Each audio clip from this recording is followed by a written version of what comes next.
నమస్తే. పొలిటికల్ వాయిస్కి స్వాగతం.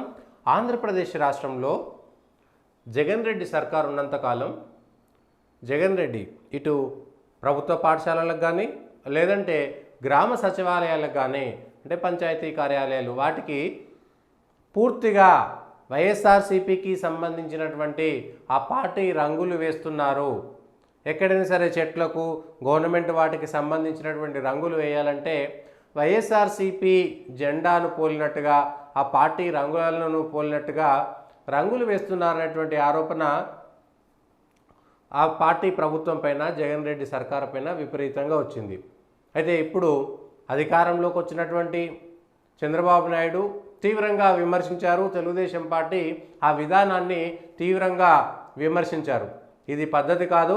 ప్రభుత్వ కార్యాలయాల లేకపోతే అవి వైఎస్ఆర్సీపీ కార్యాలయాల మీ పార్టీ వ్యక్తిగతమైనటువంటి రంగులను ప్రభుత్వానికి ఎట్లా రుద్దుతారు అనేటువంటిది ఉంటుంది.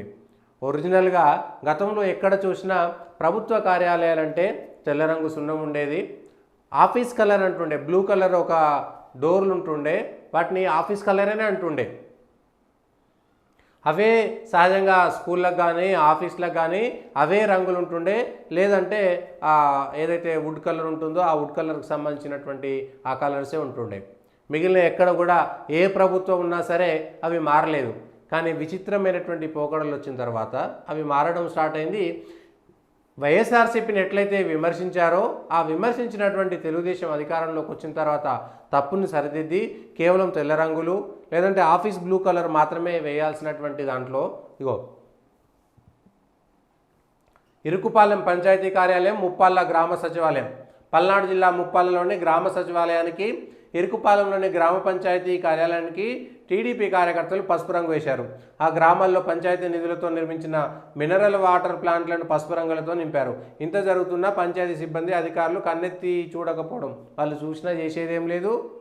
అధికారం ఇప్పుడు పసుపు పార్టీది కాబట్టి పసుపు రంగులు వేశారు. అంటే ప్రతి 5 ఏళ్ళకోసారి మారినప్పుడల్లా రంగులు మీ పార్టీలకు సంబంధించినటువంటి రంగులు వేస్తే చూస్తూ కూర్చోవాలా? దీనికంటూ ఒక విధానం ఉండదా? ప్రభుత్వానికి సంబంధించినటువంటి ఒక విధి విధానము ఉంటుంది కదా.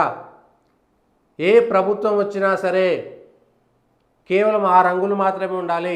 ప్రభుత్వ కార్యాలయాలకు వేయాల్సినటువంటి రంగులు పార్టీకి సంబంధించినట్టు రంగులుగా ఉండకూడదనేటువంటి విషయాన్ని మరిచిపోయి ప్రతి చిన్న విషయాన్ని రాజకీయం చేసి దిగజారుడు రాజకీయాల్లోకి వెళ్ళిన తర్వాత వచ్చేటువంటి ఆలోచనలేవి. గత సర్కారులో వాళ్ళ పార్టీ జెండాలు, వాళ్ళ పార్టీ రంగులు, ఈ సర్కార్లో వీళ్ళ పార్టీ రంగులు.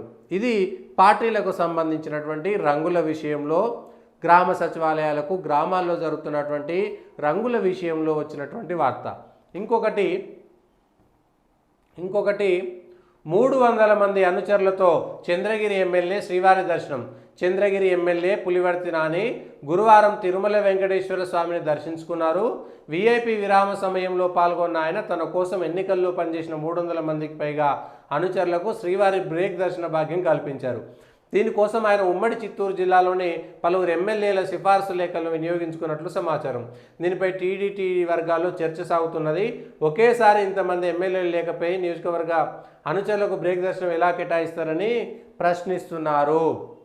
రోజా మీద సోషల్ మీడియాలో విపరీతమైనటువంటి ట్రోలింగ్ చేశారు కదా.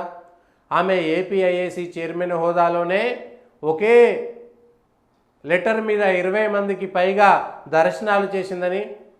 అయితే ఇక్కడ వీళ్ళు చేశారా వాళ్ళు చేశారా పక్కన పెడితే ఈ హిందూ దేవాలయాల మీద ఈ పెత్తనం చేయడానికి మాత్రమే ఈ ప్రభుత్వాలు పనిచేస్తాయి.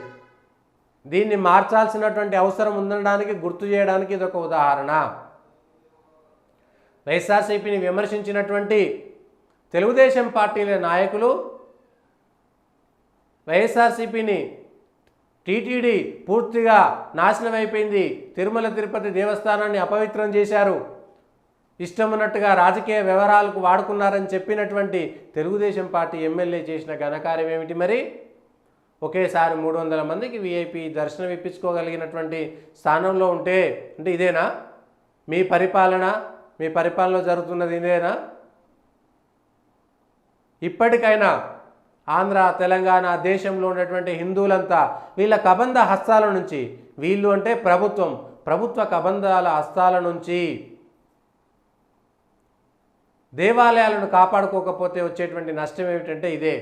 ఎవరొస్తే వాళ్ళు దేవాలయాల మీద పెత్తనం చేయడానికి మాత్రమే ఉంటుంది. దేవాలయాల భూముల పైన వాళ్ళ పెత్తనం ఉంటుంది, దేవాలయాల అధికారులపైన పెత్తనం ఉంటుంది. ఇష్టారీతిన అక్కడ ఆధ్యాత్మికతను పెంపొందించాల్సినటువంటి ప్రభుత్వంలో ఉన్నటువంటి పెద్దలు ఇష్టారీతిన వ్యవహరిస్తున్నారని. అయితే రాజకీయంగా వైఎస్ఆర్సీపీని విమర్శించినటువంటి తెలుగుదేశం నాయకులు దీనికి సమాధానం చెప్పాల్సినటువంటి అవసరం ఉన్నది. ఎవరైతే జగన్మోహన్ రెడ్డిని తిట్టినటువంటి వాళ్ళు ఉన్నారో ఇవాళ తెలుగుదేశం పార్టీ చేసినటువంటిది చక్కగుందా అనేటువంటి విషయాన్ని ఒక్కసారి ఆలోచించాల్సినటువంటి సమయం ఇది.